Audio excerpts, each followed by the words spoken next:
అందరికీ నమస్కారం.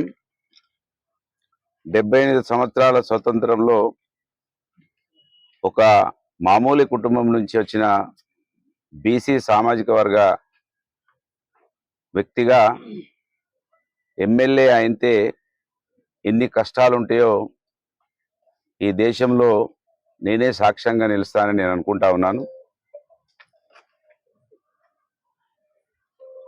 CBI enquiry ఖచ్చితంగా ఇది రావాల్సిందే, స్వాగతిస్తా ఉన్నాను నేను.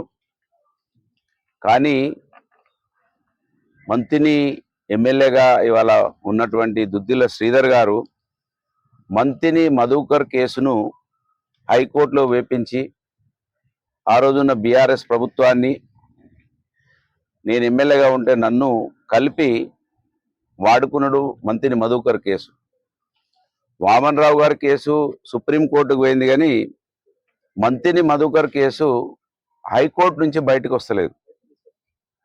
కారణం ఏంటంటే ఆ కేసులో మంత్రిని మధుకర్ వాళ్ళ తల్లి ఏ పేర్లైతే రాసిందో వాళ్ళు ఇవాళ కూడా కాంగ్రెస్ పార్టీలో ఉన్నారు. కనుక ఇవాళ దుద్దిల్ల శ్రీధర్ గారు హైకోర్టులో ఉన్న కేసును బయటికి తీయడం లేదు. కనుక ఈ సమాజం గమనించాలి. ఒకసారి ఎమ్మెల్యే అయితే నన్ను, నా భార్యను, నన్ను ఒక్కనే కాకుండా ఇద్దరిని కలిపి ఇవాళ ఈ సమాజం ముందర దోషులుగా ఉంచే ప్రయత్నం దుద్దిల్ల శ్రీధర్ గారు చేస్తున్నట్టుగా మీకు స్పష్టంగా కనబడతా ఉన్నది. నేను ఎక్కువ చెప్పాల్సిన అవసరం లేదు. కనుక ఇవాళ మేము కూడా వామన్ రావు గారి చరిత్రను గురించి, వామన్ రావు గారి తండ్రి గారు ఆ రోజు జరిగినటువంటి సంఘటనలో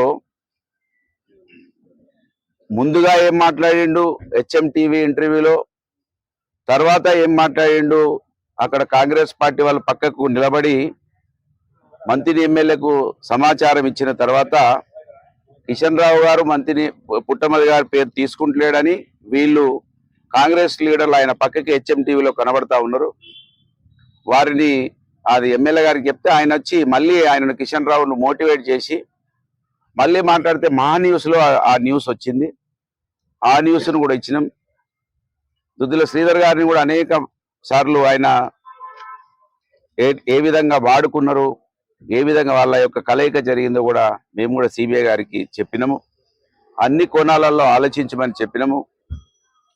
మా మీద రాజకీయ కక్ష కోసం దీన్ని వాడుకొని బీఆర్ఎస్ పార్టీని, నన్ను పూర్తిగా ఈ నియోజకవర్గంలో ఎప్పుడు ఓట్లు జరుగుతప్పుడు ప్రజలు మా పక్షాన 70,000 చిల్లర ఓట్లతోటి మమ్మల్ని ఆశీర్వదిస్తూ ఉన్నారు. కనుక దీన్ని వాడుకుంటా ఉన్నారు. మీరు మరి అన్ని కోణాలలో ఆలోచించాలి అని వారిని విజ్ఞప్తి మేము కూడా మా పక్షాన కూడా చేయడం జరిగింది.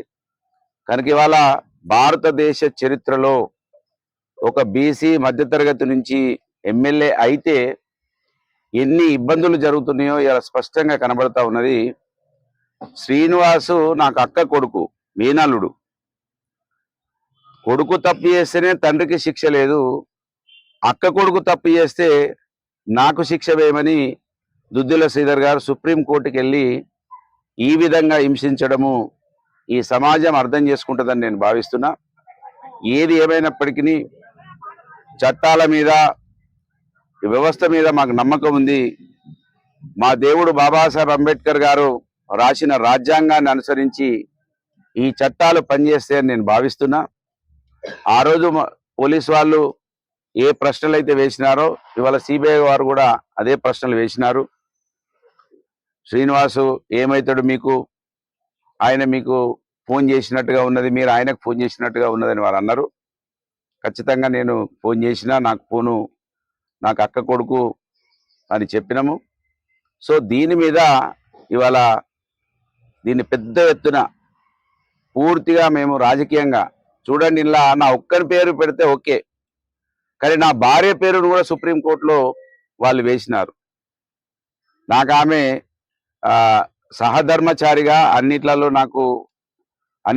నా వెంబడి ఉంటుంది. కనుక అంటే ఒక్కరిని మొత్తానికే నివారిస్తే కాదు, ఇద్దరిని కలిపి తీసేయాలి ఈ సమాజం నుంచి అని ఇవాళ తెలివిగా దుద్దిల శ్రీధర్ గారు దీన్ని నడిపిస్తా ఉన్నారు.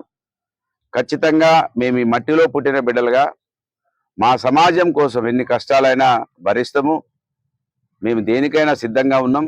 కానీ పూర్తి నమ్మకం ఉంది మాకు ఈ సమాజం, ఈ చట్టాల మీద, ఈ ఈ ఈ యొక్క న్యాయస్థానాల మీద నమ్మకం ఉంది, గౌరవం ఉంది. ఇది మంచిగా వాళ్ళు అన్ని కోణాలలో ఎంక్వైరీ చేస్తారని నేను భావిస్తున్నా. ఒక బీసీ బిడ్డగా ఎదగడం ఎంత హింసించబడుతున్నామో ఇది అందరూ కూడా అర్థం చేసుకోవాలని, అర్థం చేసుకుంటారని.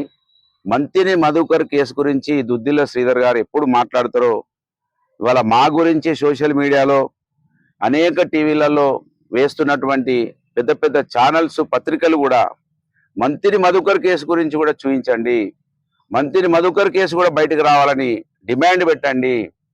ఒక మామూలు వ్యక్తి విషయాన్ని ఆ రోజు బీఆర్ఎస్ పార్టీకి ఆపాదించినటువంటి దుద్దిల్ల శ్రీధర్ 2 సంవత్సరాలైంది ఆ కేసును ఎందుకు బయటికి తీస్తలేడో, ఎందుకు అది బయటికి రాకుండా ఆపుతున్నాడో, దాంట్లో ఆయన ప్రమేయం ఉన్నట్టుగా నేను భావిస్తున్నా. ఒకవేళ ఆయన ప్రమేయం దాంట్లో లేకపోతే ఆ కేసు ఎందుకు బయటికి రావద్దు, అది ఎందుకు బయటికి తీసుకొచ్చి అందులో దోషులు ఎవరున్నారో, వాళ్ళ అమ్మ మంత్రి మధుకర్ గారి తల్లి అందులో కాంప్లైంట్లోనే పేరు రాసింది. ఆమె ఎవరెవరి మీద ఆమెకు అనుమానం ఉందో. కానీ వాళ్ళ కిషన్ రావు గారు మా పేర్లు రాయలేదు మొదటి రోజు. ఆయన కాంప్లైంట్లో లేదు. ఆయన ఫస్ట్ రోజు టీవీలకు మాట్లాడినప్పుడు కూడా ఆయన మా పేర్లు ఎప్పుడు కూడా తీసుకోలేదు. కానీ 2వ రోజు నుంచి మా మీద దాడి స్టార్ట్ అయిపోయింది. నాతో పాటు నా భార్య పేరును కూడా ఇవాళ ఇన్వాల్వ్, అంటే మా ఇద్దరిని కూడా ఇక రాజకీయాలలో ఈ కుటుంబాన్ని ఉంచడానికి మేము ఒప్పుకోము, ఉండనివ్వమని ఆయన కంకణం కట్టుకున్నట్టుగా కనబడతా ఉన్నది. కనుక దయచేసి ఇవాళ మా గురించి చాలా పెద్ద ఎత్తున ఆలోచిస్తున్నటువంటి మీడియా సంస్థలు, మంత్రిని మధుకర్ కేసు హైకోర్టు నుంచి బయటికి ఎందుకు వస్తలేదు, వామన్ రావు గారు ఆయన సామాజిక వర్గానికి సంబంధించిన ఆయన కేసు అయితే సుప్రీంకోర్టు పోయి సిబిఐకి వచ్చింది. కానీ మంత్రి మధుకర్ కేసు హైకోర్టు నుంచి బయటకు వస్తలేదు. దీంట్లో అంతర్యం ఏంటిది? దుద్దిల్ల శ్రీధర్ గారు అలా ప్రమేయం ఉందా? ఇవాళ జవాబు చెప్పాలని కోరుతూ మేము వారికి నోటీస్కు రెస్పాండ్ అయ్యి వచ్చినాము. వారికి ఏవైతే మమ్మల్ని క్వశ్చన్లు వేసినామో మేము సమాధానం చెప్పినాము. అన్ని కోణాలలో కూడా ఆలోచించాలని వాళ్ళకి విజ్ఞప్తి చేసినాం. మీరు కూడా నిన్నటి నుంచి బాగా టెన్షన్ పడతా ఉన్నారు. మేము వస్తామా రావా అని ఎవరు, మేము ఈడున్నామా ఆడున్నామా. దయచేసి మా గురించి కొంచెం తక్కువ చూపించండి, మా సేవలు ఎక్కువ చూపించండి, మా పని ఎక్కువ చూపించండి. భార్యాభర్తలు 24 గంటలు ప్రజల కోసం పనిచేస్తున్న విషయాలను చూపించండి. మేము ఎప్పుడైనా సెల్ స్విచ్ ఆఫ్ చేస్తే దాని గురించి కూడా సోషల్ మీడియాలో, ఎక్కడికైనా ఊరికి పోతే కూడా సోషల్ మీడియాలో. కనుక ఈ విధంగా మమ్మల్ని హరాస్మెంట్ చేయడం ఆపేసి, మా సేవా కార్యక్రమాలు చాలా ఉన్నాయి, మా అభివృద్ధి కార్యక్రమాలు చాలా ఉన్నాయి, మేము ఎంతో మందికి ఎన్నో సేవలు చేస్తూ ఉన్నాం. దాని గురించి కూడా దృష్టి పెట్టండి అని కోరుతూ నేను మంత్రి ఎమ్మెల్యేని డిమాండ్ చేస్తున్నా. మళ్ళొకసారి మీ ముందర మంత్రిని మధుకర్ కేసు హైకోర్టు నుంచి రాకపోవడానికి కారణం ఆయన జవాబు చెప్పాలి.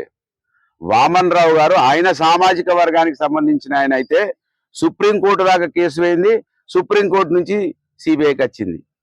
మరి వామన్ రావు గారి తండ్రి సుప్రీంకోర్టు పోయే స్థాయి ఉన్నదా? అంత పెద్ద ఆస్తిపరుడు ఆయన. అంటే దీన్ని బట్టి మనం అర్థం చేసుకోవాలి, భార్యాభర్తలు ఇక్కడ ఉండొద్దు రాజకీయాలలో. ఎందుకు వీళ్ళు ఎప్పుడు పోటీ చేసినా తక్కువ మార్జిన్ తోటి పోతున్నారు. డిపాజిట్ రాని వాళ్ళ గురించి అయితే పట్టించుకోకపో ఆయన, కానీ అక్కడ దాకా వచ్చిపోతున్నాం. ఆయన దగ్గర ఆ డబ్బు సంచులు లేకపోతే మేము 2 సార్లు కూడా ఓడిపోయే వాళ్ళం కాదు.